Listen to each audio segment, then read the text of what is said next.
During the Sengoku period, which roughly lasted from 1467 to 1600 in Japan, the islands went through a transformative process, not unlike the medieval period in Europe.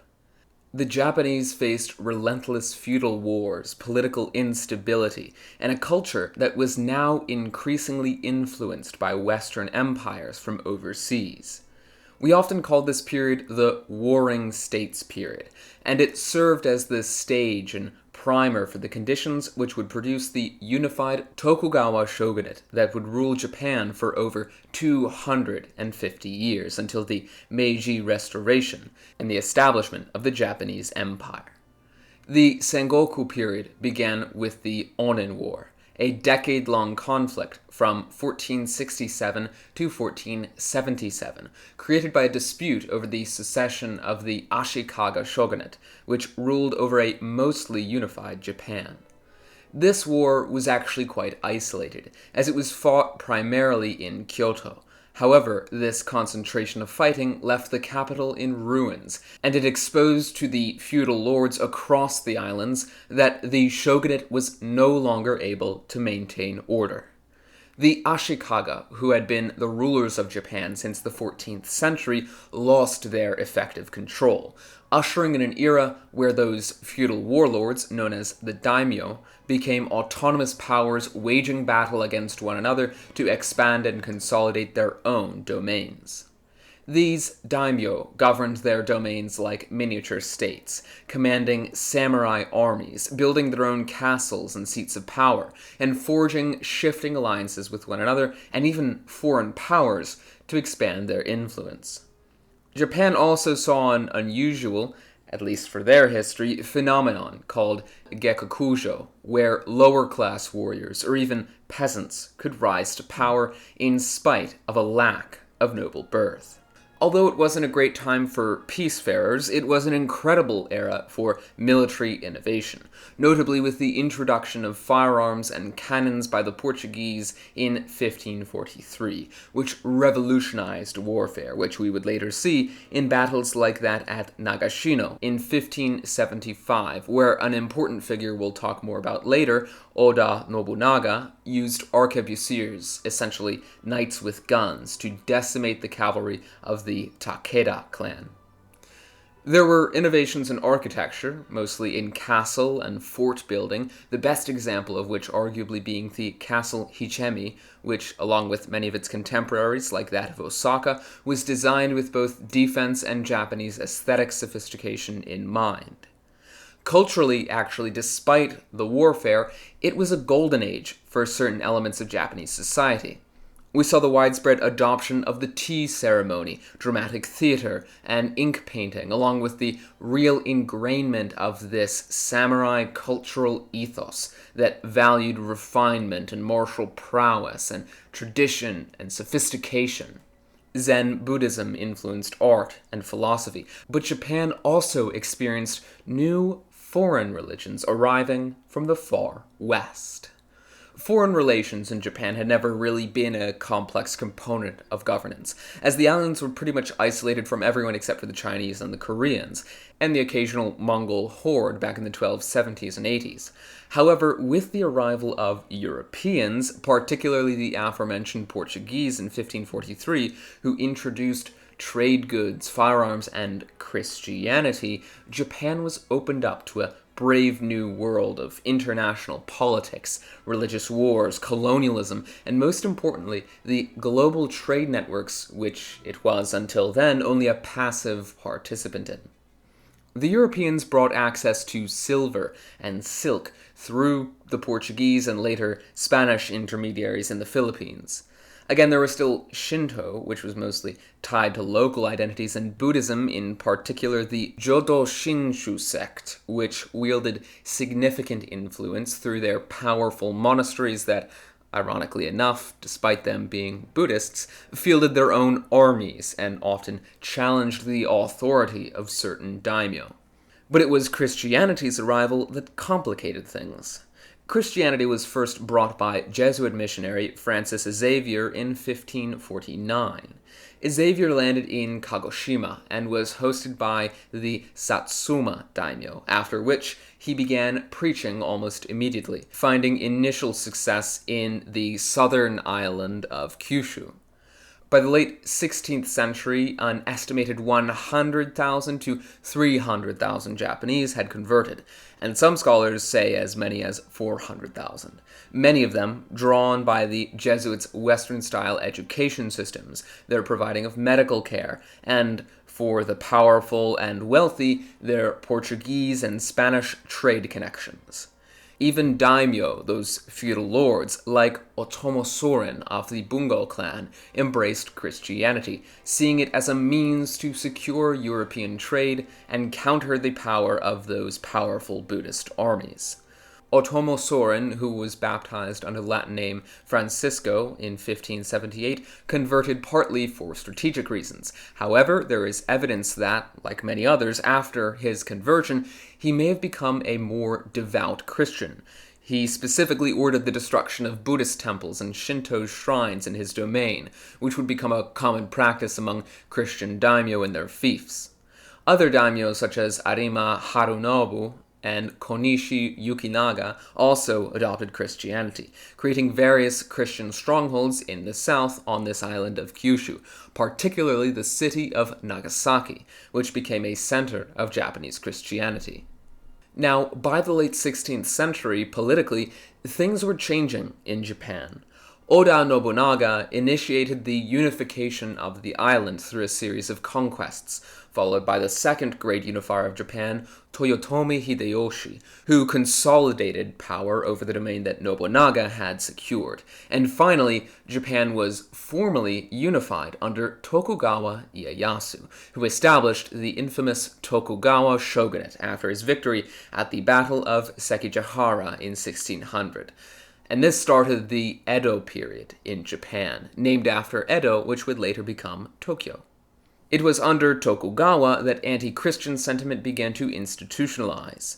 Initially, Oda Nobunaga, the first unifier, had tolerated Christianity, as he viewed it as a counterweight to Buddhist sects like the Iko-Iki, whom he crushed in campaigns like the Siege of Ishiyama Honganji from 1570 to 1580. Nobunaga allowed missionaries to operate freely in his conquered domain, and devout Japanese Christians like the samurai Justo Takayama thrived under his rule. However, after Nobunaga's assassination in 1582, the second great unifier, Toyotomi Hideyoshi, grew suspicious of Christianity's foreign origin.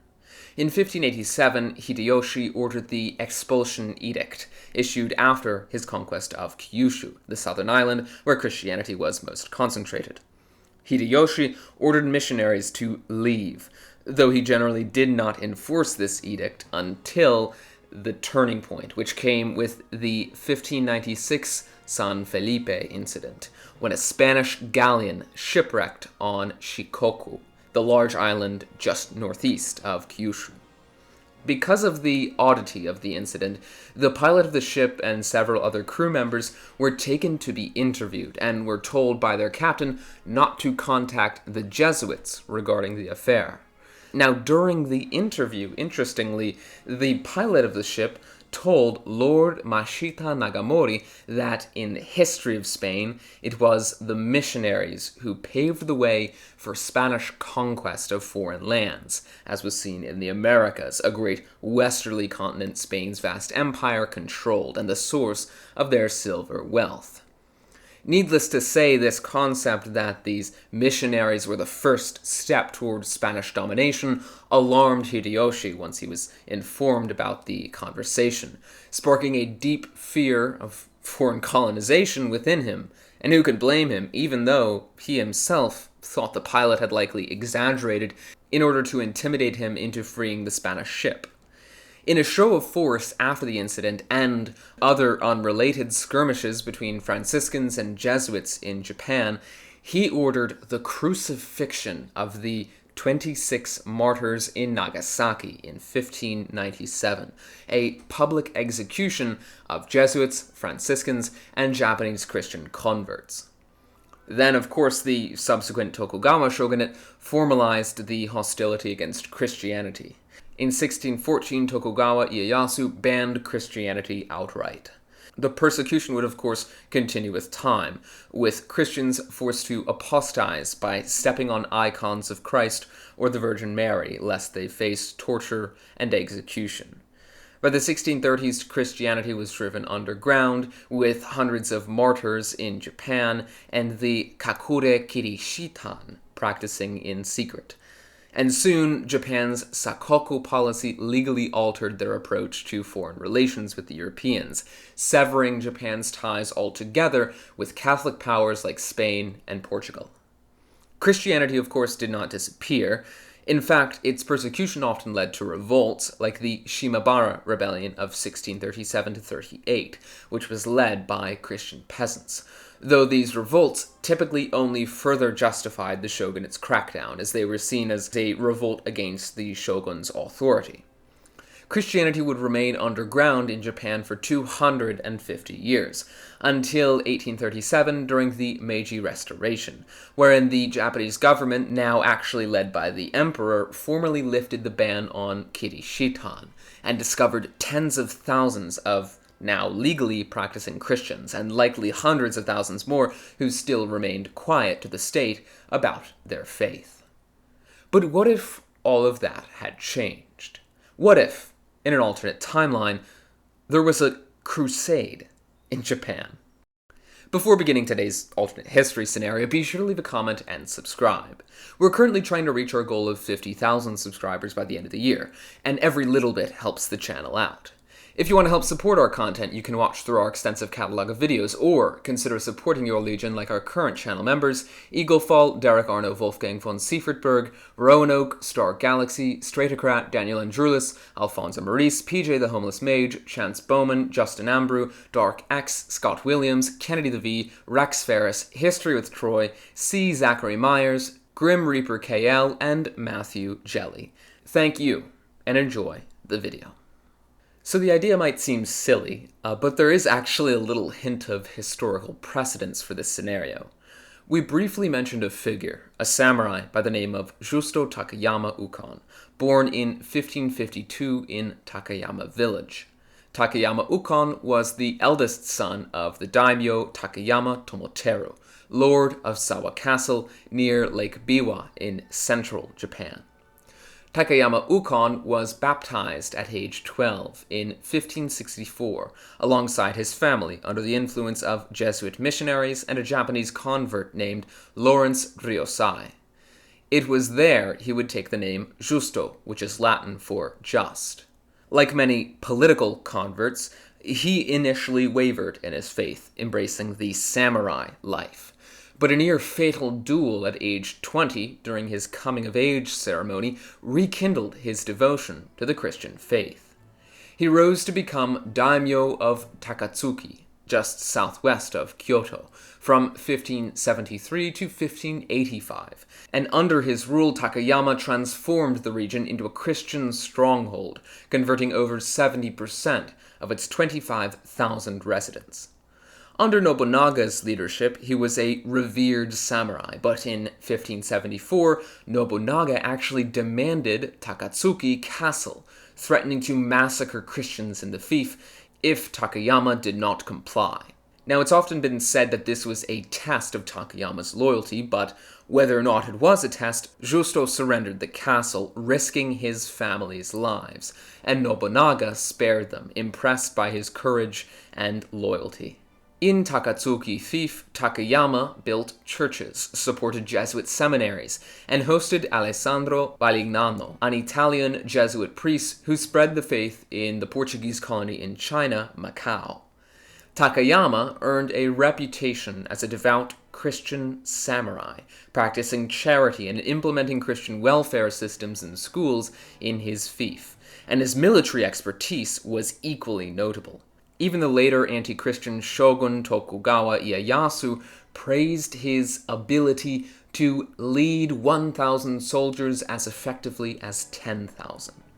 In the 1582 Battle of Yamazaki, Takayama's vanguard defeated Akechi Mitsuhide, the man who had rebelled against Oda Nobunaga and assassinated him, and Takayama was successful in avenging Nobunaga's death.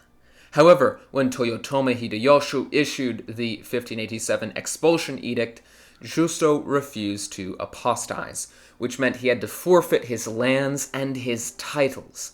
He was reduced to a ronin, a rogue samurai without a lord, where he lived under Maeda Toshi's protection in Kanazawa on the west coast of Japan for 27 years.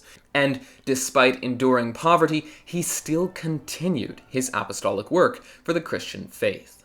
However, in 1614, Tokugawa initiated the full-scale ban on Christianity, which forced Takayama to leave the country in exile.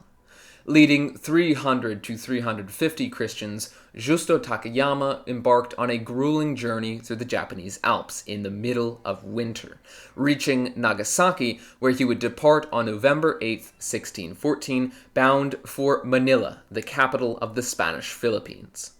He arrived in Manila on December 21, 1614, where he was received with honor by the Spanish colonial government and the Jesuit order. The Spanish governor of Manila, Juan de Silva, had heard of his military reputation and devotion to Christianity even while a ronin, and actually offered to support a crusade to invade Japan, restore Justo's status, or even reinstall him as shogun and protect Japanese Christians.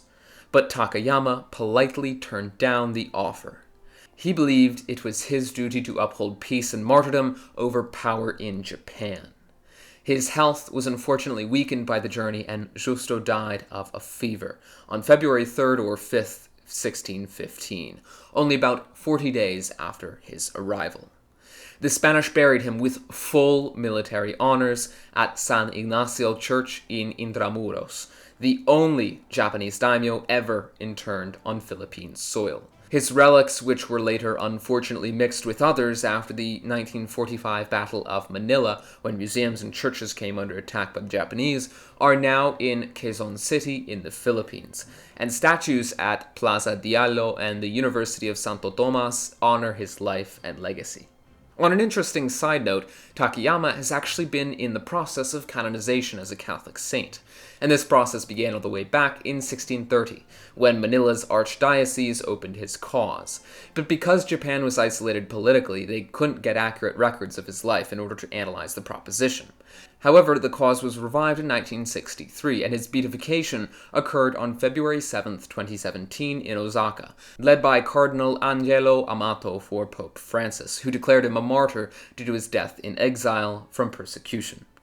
Canonization in the Catholic Church requires at least one verified miracle, and as of 2023, Cardinal Thomas Aquinas Magno Maeda reported that there were actually Vatican investigations into potential miracles during Takayama's life, possibly instances of a healing, with a decision regarding his canonization expected in the near future.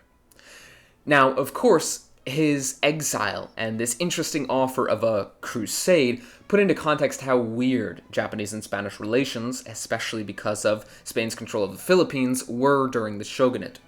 There were already incidents like the 1582 Cagayan battles, wherein Spanish forces clashed with Japanese pirates, and of course the San Felipe incident, which we mentioned. But it all calls into question what Spain was thinking with regard to Japan during these times, if they truly considered conquest of the islands, and how the Spanish viewed the Japanese. Of course, when Portuguese Jesuits like Francis Xavier arrived in 1549, they encountered Japan in the midst of Sengoku chaos, but Japan still had, as mentioned, an incredibly sophisticated culture, a disciplined samurai class, and complex political structures, things that weren't really seen in most other regions that the European powers encountered. Xavier's letters, which are preserved in the Monumenta Missionum Societatis Iesu, describe Japan as a land of honest and courteous people, with a great sense of honor, contrasting with the barbarous stereotypes applied to many others in non-European societies which were encountered during the Age of Exploration. Xavier and other Portuguese visitors saw Japan's massive urban centers, like Kyoto, which rivaled European cities in size and population, and its technological advancements, their castle architecture, and later their ability to quickly adopt and innovate their own firearms. The aforementioned Jesuit Alessandro Valignano, whom Takayama hosted, in his 1580 Sumario de las Cosas de Japón, praised Japanese literacy and their martial discipline, noting that they surpass us in many things, and comparing their society favorably to Europe's. Of course, Japan had a visible hierarchy which mirrored European feudalism, and it had established culture, ceremonies, and art. But the myth of Prester John, a legendary Christian king believed to rule a powerful empire in the East, also colored Western views. There has been a quite fiercely debated link in European perception of extra-European societies between Christianity and being viewed as civilized and paganism and being viewed as uncivilized. So for one, the quick adoption of Christianity that we saw in Japan certainly colored Western views of the culture, but also the Portuguese had already sent envoys in the 1480s to seek this mythical Christian king in the east, Prester John, in Ethiopia, hoping for a Christian ally against Muslim powers. They also looked for his kingdom in India, and the Russians looked for his kingdom in Mongolia and Tartary, which is now Central Asia. Thus, in Japan, many of the Jesuits who first got there initially actually wondered if the Japanese might be descendants of such a Christian kingdom, given, again, their quick reception of Christianity and their apparent civility, though this notion faded as they learned more about Japan's Buddhist and Shinto traditions. Now, Spain, under the Catholic monarchs leading up to Philip II and Philip III, saw its mission in the Age of Exploration as spreading Christianity, while securing economic and political dominance over as much of the world as possible. The 1493 papal bull, which we might know as the Treaty of Tordesillas, granted Spain rights to colonize the Western Hemisphere, provided they evangelize the native peoples. Thus, in Mexico and Peru, Spain encountered advanced empires and then imposed colonial rule through military force, and then, of course, disease and co-option of the local elites to fight against other larger empires like the Aztec and Inca. Japan, however, was very unique in this situation. Unlike the Aztec or Inca empires, Japan was not a centralized state vulnerable to collapse after a single conquest, like the capture of Tenochtitlan in 1521 or Atahualpa in 1532. Ironically enough, its decentralized daimyo system actually made it resilient, along with, of course, the adoption of European military technology. Spanish observers, of course, respected Japan's martial strength and even struggled against the smaller Japanese forces at sea, like the pirates, after which, in a 1582 letter from Governor Gonzalo Ronquillo de Peñalosa to King Philip II, he described the Japanese as the most belligerent people here, noting specifically their use of iron armor and firearms. And he actually suggested that Japan was militarily at parity with the entire Spanish Empire.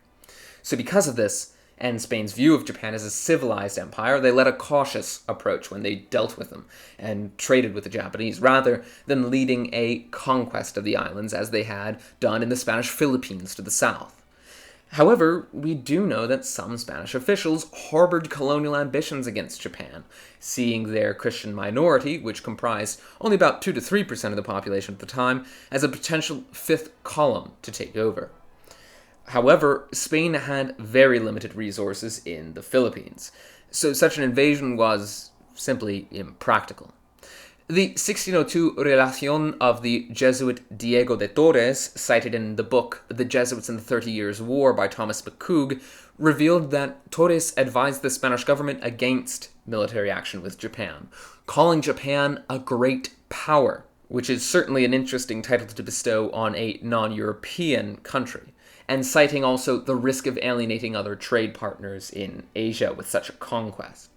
Still under Philip II and Philip III, Spain was the world's preeminent power, controlling the Americas, the Philippines, and parts of Europe. The wealth from Mexican and Peruvian silver mines fueled a Spanish economy that was not yet subject to inflation, But the 1588 defeat of the Spanish Armada and ongoing wars with the Dutch and English would soon put the nail in the coffin, driving Spain toward a decline that would culminate in the campaigns of Napoleon in Iberia and the revolutions against Spanish power in the Americas. But again, we're here for the alternate history. So what if Spain tried to lead this crusade? Well, unfortunately for the Spanish, it probably wouldn't pan out well. For starters, as we mentioned before, Takayama didn't take up the offer, and he died only 40 days after arriving in Manila. He only had a group of at most 350, the demographics of which we don't know. We don't know how many were fighters or how many were regular Japanese people. And that alone was nothing close to the 20 to 25,000 that he commanded during Oda Nobunaga's conquests. Again, the Spanish Philippines also basically had no military. Those battles with the Japanese Wakao pirates involved only 40 to 60 Spanish soldiers. So scaling up for an invasion of Japan, a nation with millions of inhabitants and a formidable centuries-old military tradition, would require thousands of troops, ships, and supplies, which would have to come from Spain and the Americas, and likely Portugal. Trans-Pacific voyages via the Manila-Acapulco galleon route, which was an annual supply mission between the Philippines and Mexico, were very arduous, and they took months and faced storms and even piracy. And Spain struggled to maintain those kinds of logistics, even in closer theaters like against the Netherlands. That's not to mention that in 1614 Spain was involved in the War of Jülich Succession, a precursor to the 30 Years' War, and a conflict entangled in the 80 Years' War against the Dutch. These conflicts already pulled away Spain's military and financial resources, so it's not like there would really even be much left over for Japan. The Spanish Empire was simply overextended, especially since the 1588 defeat of its armada, and with only 4 years to go before the outbreak of the 30 Years' War. To contrast, by 1614, Tokugawa Ieyasu had already pretty much consolidated power over the last decade and a half, establishing his shogunate, centralizing authority pretty effectively, and controlling a standing army of samurai and levies from loyal daimyo. It's been estimated that at the time of Japan's population of 20 to 30 million, 500,000 to 1 million in total were samurai and ashigaru, or foot soldiers. Not to mention, Japan was already skilled at producing its own firearms and cannons, with experience against siege warfare. Japan also had somewhat caught up to the West in terms of naval power as well.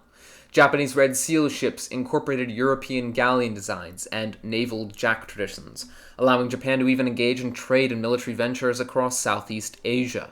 Japan certainly wasn't a naval superpower by any means, but it could defend its coasts against something like a small Spanish fleet from Manila. Furthermore, while the shogunate had centralized power and toppling Tokugawa Ieyasu could destabilize and fragment Japan, this alone would not guarantee Spanish success in the same way Spain quickly cut off the heads of those American empires, as the daimyo were still accustomed to the Sengoku period of independence and could easily revert to the same feudal status quo that had prevented conquest of Japan in the first place. So as you probably could have guessed before even watching the video, a Spanish crusade in 1614 was just not feasible. Even if Takayama had lived and accepted the offer, the campaign would probably have failed without massive, unrealistic Spanish investment and logistical skill. But since when has logic ever stopped us from crafting an interesting scenario on this channel? Why don't we assume, for the sake of this scenario, that Takayama does not die?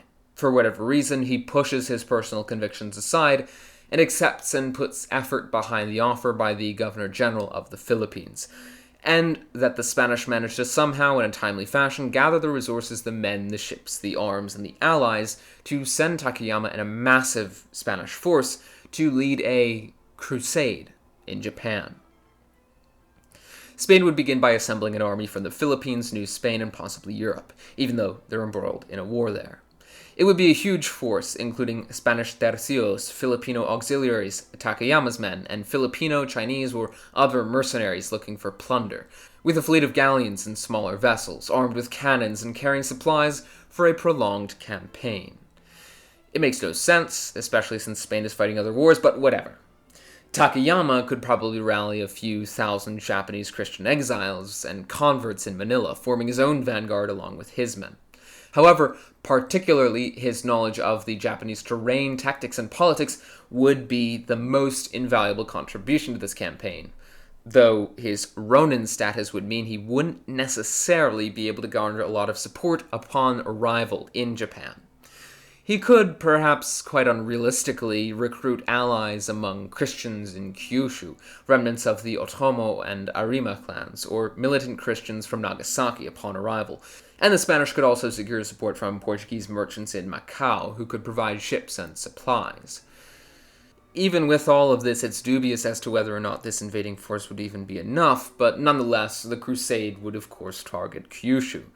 And they would land at Nagasaki, assuming they aren't cut off by feudal Japanese naval forces, where Takayama's forces could secure the city, establishing a beachhead for Spanish operations. The Spanish would get to work fortifying Nagasaki's harbor, using it as a supply hub for their galleons. But the entire force would face immediate resistance from the Shimazu clan, the rulers of Satsuma in southern Kyushu, who were loyal to the Tokugawa.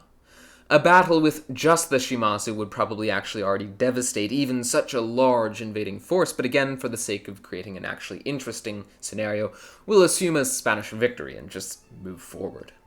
The crusade would move toward Fukuoka, a slow progress, as troops from the capital of Japan, Edo, would move to engage the invading force. The Spanish would face prolonged siege warfare, which the Japanese were already ready and experienced in, awful supply line logistics, and near unending resistance from the powerful and organized Tokugawa defense and local lords. Even anti-Tokugawa lords, like those in Choshu, a small domain that often rebelled against the Tokugawa, would probably join in resistance to preserve Japanese sovereignty against the Spanish. We would probably also see mass executions of Christian converts across Japan to deter rebellion. The Shimabara rebellion, of course, suggests Christians would probably rebel anyway, but their number would be insufficient without broader support from non-Christian elements in the country, especially as many would be sure to apostatize or hide their faith out of fear. And the Portuguese wouldn't be much help either, especially considering how long this invasion will likely go for, with the 30 Years' War, again only 4 years on the horizon. I can't really even think of a way this would conceivably succeed without simply hand-waving away so much that it becomes fiction, so let's just engage with the historical fiction, I guess. Spain wins, somehow. That's going to strike some fear into the Japanese. The force of their whole civilization essentially just got beat by a bunch of barbarians. Still, Spain ruling Japan is just as impractical. They'd have to begin by making trade concessions to the Daimyo, probably moving the capital south to Nagasaki, and setting up a government. Now, there are 3 options here for Spain in this miracle scenario. They could install Takayama as shogun, install some other pro-Spanish ruler, or govern Japan directly as a colony. Takayama's character, which we've already changed for the sake of having a crusade in the first place, makes him an unlikely puppet ruler. Even if he was installed, he'd govern as a Christian but still distinctly Japanese ruler, promoting the church but inevitably coming to clash with the Spanish in their inevitable demands for tribute and further control with the wars they were fighting in Europe. He also just didn't command widespread control or influence over the daimyo since its exile. A different pro-Spanish ruler is equally difficult, if not more. There were no more Christian daimyo in 1914. They were all forced to apostatize or were basically killed. And the descendants of the past Christian daimyo, those that were still in power, weren't really well connected either. There simply isn't a good option for a Japanese ruler of a pro-Spanish Japan. Now, Spain could, of course, take total control and establish a viceroyalty, as they had done in Mexico or Peru, with the governor reporting to the Council of the Indies, but this would involve imposing the encomienda system, granting land and labor to Spanish settlers, which would have to show up, and doing some more evangelization, which simply doesn't work with Japan's existing large population, armed samurai class, existing hierarchies, and their cultural cohesion. So what happens? Does Japan just sit in limbo? Does it get a Spanish governor in Nagasaki? Do the Spanish try to tax Japan to fund their wars in Europe? Do the samurai just revolt and revolt until they kick the Spanish out for good and wipe Christianity from the map? I mean, there was good reason Japan was never colonized, and now Spain has to deal with that good reason, or the many, many good reasons, I should say. But I do want to give you guys what you probably came for, an interesting scenario about a Christianized Japan. But again, it's basically impossible to theorize about without making a ton of stuff up and disregarding a lot of historical context and the butterfly effect. But I guess part of the fun of alternate history is also to theorize about world building and the more historical fiction side of things, so before I kick you guys out of here, let's just talk about what a Christian Japan would look like more generally. Christianity would really be centered in Kyushu, and particularly in Nagasaki. We already saw daimyo like Date Matsumane send Christian emissaries to the Pope, and descendants of those samurai who live in Spain still bear the surname Japon, so there is a cultural connection here that could be revitalized and expanded. We'd also probably see the fusion of Spanish and Japanese architecture, like Sino-Portuguese architecture in Macau, and also a lot of Catholic education and other institutions.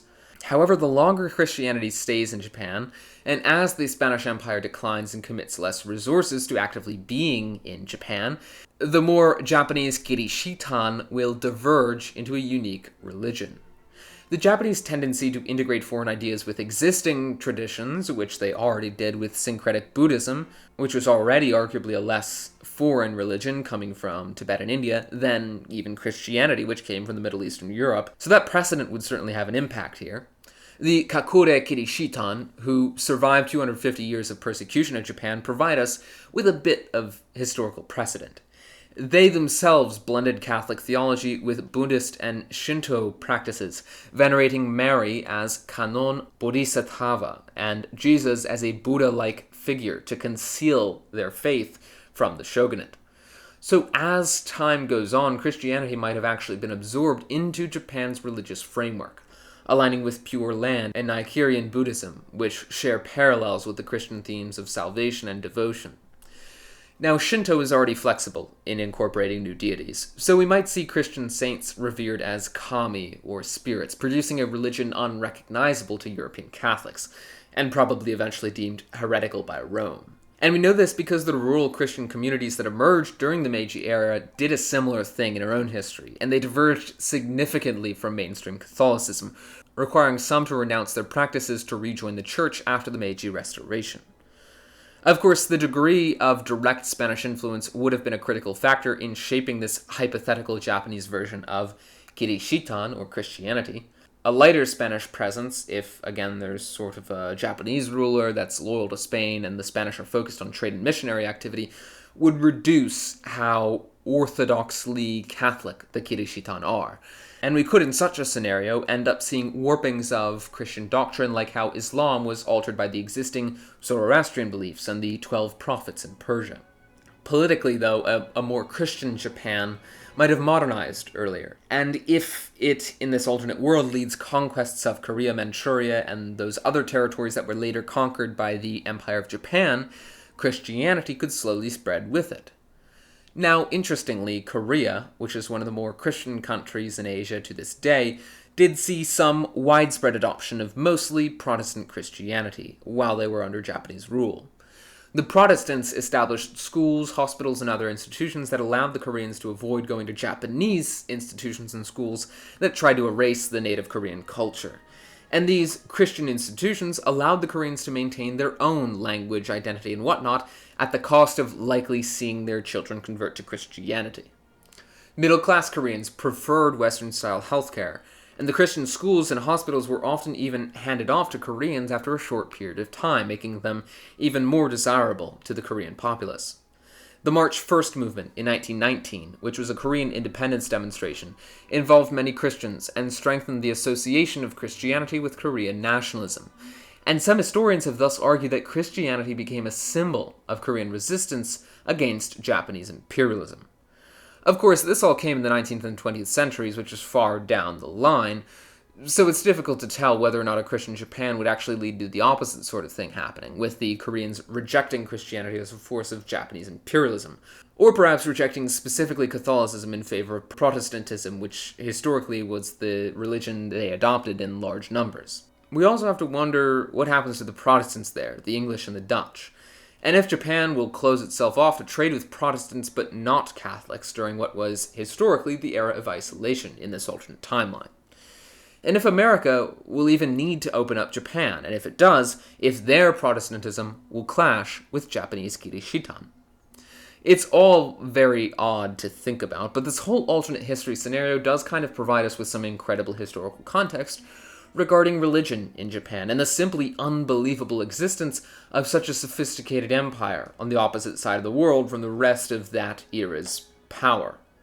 An empire barely touched by the cultural and religious exchange of the Silk Road, which affected essentially the rest of the Old World, which had already precipitated the spread of Christianity in Nestorian forms into even China, but which wouldn't reach Japan until someone actually went and knocked on the door.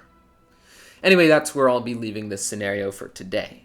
As always, let me know what you think will happen next. If you enjoyed this video or have any critiques or notes, be sure to leave a comment for the algorithm and subscribe if you want to see more content like this. You can support us by joining our Discord or by becoming a channel member with a join button below. Thanks for your time. This has been the US of Z, signing out.